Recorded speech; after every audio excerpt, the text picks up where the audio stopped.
Today I am explaining you proprietary ratio. This ratio measures that how much proportion of total assets are financed by proprietors fund.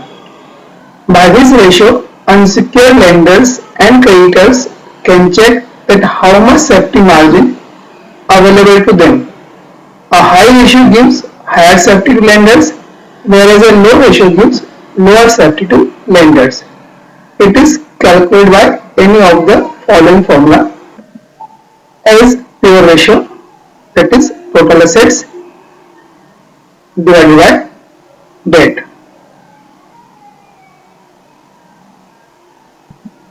A is percentage, that is total assets into 100 divided by debt. It means when we do not multiply by 100, then it is as a pure ratio, and when we multiply by 100, then it is as a percentage. Content of total asset and debts are already discussed by us in debt to equity ratio and total asset to debt ratio. So you have only to remember this ratio only, means formula of this ratio. Content are already learned by you in debt to equity ratio and total asset to debt ratio. Now I am explaining some examples. Formula is proprietors fund divided by total debts. Content of proprietors fund and total assets are equity share capital, it is a content of proprietors fund. Preference share capital, it is also a content of proprietors fund. General reserve, it is also a content of proprietors fund. Surplus, it is a content of proprietors fund. 12% debenture, it is neither a content of proprietors fund nor total asset, so we leave it. Same current liability, it is neither a content of proprietors fund nor of total assets. Fixed asset is a content of total asset. Long term investment, it is also a content of total asset. Current asset is a content of total asset. So proprietors fund is 9 lakh and total assets are 31 lakh 80,000. And we are putting both these items in our formula, we can get answer. Proprietors fund 9 lakh divided by total asset 31 lakh 80,000 is equal to 0.28:1. In this next question, content of total assets are given, but contents of equity, that is shareholder funds, are not given, but some relationships are given. So first we have to prepare a memorandum balance sheet. You can calculate hiding item by learning formula or relationship, or you can make memorandum balance sheet. We are preparing memorandum balance sheet in horizontal form for the ease, but company is always preparing balance sheet in vertical form. So memorandum balance sheet, content of liability part are shareholders fund, non-current liabilities, current liabilities, and in the asset part, non-current assets and current assets. Long-term borrowing is a content of non-current liabilities. Long-term provision is a content of non-current liabilities. So total non-current liabilities are 40 lakhs. Current liability is itself a head, 20 lakh rupees. Non-current asset is also a head. Current asset is a head. So total of asset side is 80 lakh and of liability side is also 80 lakh. And by this we can get shareholder fund as a balancing figure is 20 lakhs. Now by putting content in the formula, shareholders fund divided by total asset, shareholders fund 20 lakh and total assets are 80 lakhs. So ratio is 0.25:1. And I explain you that this ratio can be calculated in percentage also. So when we multiply it by 100, then the ratio will be 25%. When we not multiply, then 0.25:1 in pure form, and when we multiply it by 100, then the ratio is 25%. Formula of property ratio is share less fund divided by total asset. Again in this question, neither shareholder fund nor total assets are given. So first we apply formula of all the items which are given in question. First item is total debts, that is non-current liability plus current liability.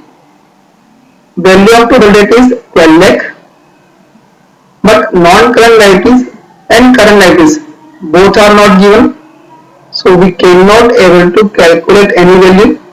So leave this formula here and go ahead. Next is current asset. It is an individual content, but capital.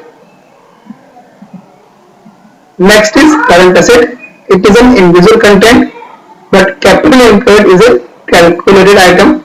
So capital employed is equal to shareholders fund plus debt. That is non-current liability. Capital employed is given 10 lakh rupees, but again shareholders fund plus debts are not given, so we cannot able to calculate any of this value. So leave this formula here and go ahead. Next item is working capital, and we know that working capital is equal to current assets minus current liability. Working capital given in question is 1 lakh. Current assets are also given in question, that is 5 lakh. So we can calculate current liabilities by this. So current liabilities are 5 lakh minus 1 lakh, that is 4 lakh. And by putting this current liability, we can calculate debt. So debt will be, so debt means non-current liabilities are 12 lakh minus 4 lakh is equal to 8 lakhs. And by putting this value to capital employed, we can get shareholders fund. So shareholder fund is 10 lakh minus 8 lakh, that is 2 lakh rupees. So now we get shareholders fund, but next content is total asset, which is again not given in question. So total asset is equal to total debts plus shareholder funds. Total debts given in question 12 lakh, and we just calculate shareholders fund, that is 2 lakh. So total asset is equal to 14 lakh rupees, and by putting this value in the formula, shareholders fund 2 lakh divided by 14 lakh. So the answer is 1:7 or 0.14:1. Now if I do this question, in this question it is written that proprietary ratio is 0.6:1. State with reason whether the following transition will increase, decrease or not change the proprietary ratio. Formula is shareholders fund divided by total asset. First item is debenture issued for cash. If you don't know how debenture are issued or what is debenture, remember that debenture is a loan, and when we issue debenture, it means we taken a loan from the public. So by this, debt means debenture increases, means loan is increases, which is not a part of proprietary ratio, and cash, current asset increases, which is a part of proprietary ratio. So only total assets means denominator increases, so ratio will be decreases. Next, furniture purchased for cash. In this transaction, non-current asset, that is furniture, increases, which is a part of proprietary ratio, and current asset cash decreases, which is also a part of proprietary ratio. Means one asset is increasing and other asset is decreasing, so no change on asset, means no change on ratio. Next, equity share of credit issued for purchase of machinery. In this transaction, non-current asset, that is machinery, increases, which is a part of proprietary ratio, and equity means share capital increases, which is a part of proprietary ratio. In it, both numerator and denominator increases. So first we have to check that ratio is more than 1 or less than 1 or equal to 1.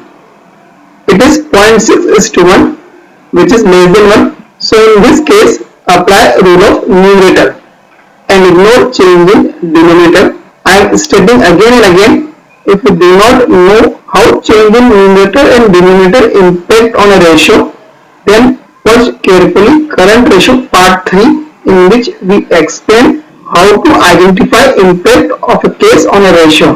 In that video I explained 6 conditions, out of which first 2 are for numerator, next 2 for denominator, fifth one applied in this case, case number C, in which both numerator or denominator increases or decreases.